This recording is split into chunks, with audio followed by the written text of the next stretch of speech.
which means Earth.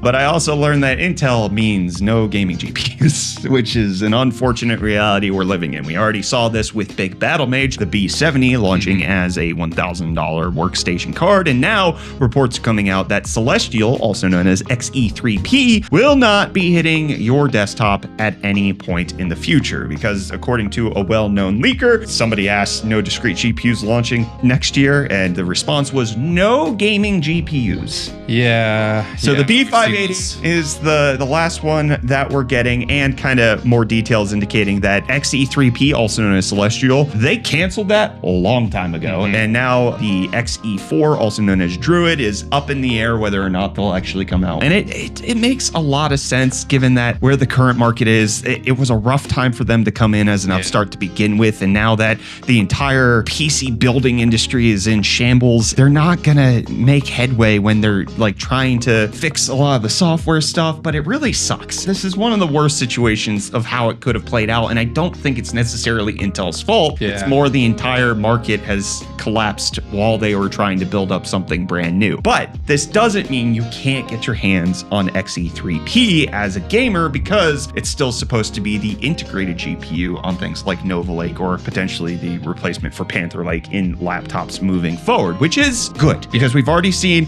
the Ultra X series chips. They perform phenomenally with the B390 GPU. We're anticipating things like the Arc G3 for gaming handhelds to be announced at Computex. And so there is still a gaming division going on. It's just going to be baked into the CPUs. No more discrete, at least for the current time being, but it's not the same as it was before. Okay, we used to have Intel's integrated graphics were just good enough to run displays and maybe do some, quick sync enhancements for various workloads. They're actually taking gaming seriously and trying to compete with AMD on that front with their APUs. So it's not all bad news, but it is bad news for me because I wanted another gaming GPU in my system, or to buy and to not put it to my system and just keep on a shelf forever.